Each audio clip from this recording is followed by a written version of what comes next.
নামাজে অনেক সময় রাকাত ভুলে গেলে করণীয় কি? অনেক সময় 3 রাকাত পড়লাম নাকি 4 রাকাত ঠিক মনে থাকে না। নামাজে রাকাত সংখ্যা নিয়ে যদি আমাদের সমস্যা হয়, এই সমস্যা তো প্রায় হয়, তাই না?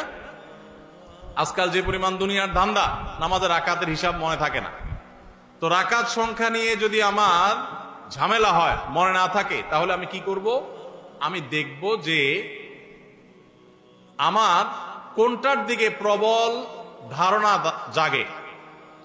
3 রাকাত আর 4 রাকাত দুইটা নিয়ে সন্দেহ হচ্ছে, আমার বেশিরভাগ মনে হচ্ছে 4 রাকাত, তাহলে আলহামদুলিল্লাহ 4 রাকাতই আমি ধরে নিব।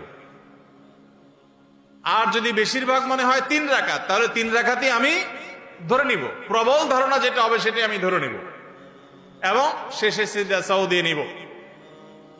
আর যদি আমার 3 এবং 4-এর মাঝখানে আমি দাঁড়ায় থাকি, 50-50, 3-এর দিকেও মন আগায় না, 4-এর দিকেও মন আগায় না, 2-এর দিকেও মন আগায় না, আবার 3-এর দিকেও মন আগায় না, এরকম যদি হয় তাহলে কমটা ধরে নিব।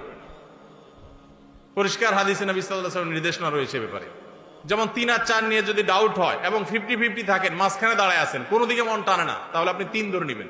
3 ধরে নামাজ শেষ করবেন, শেষে সিজদা সাও দিয়ে দিবেন, বাস নামাজ হয়ে যাবে ইনশাআল্লাহ।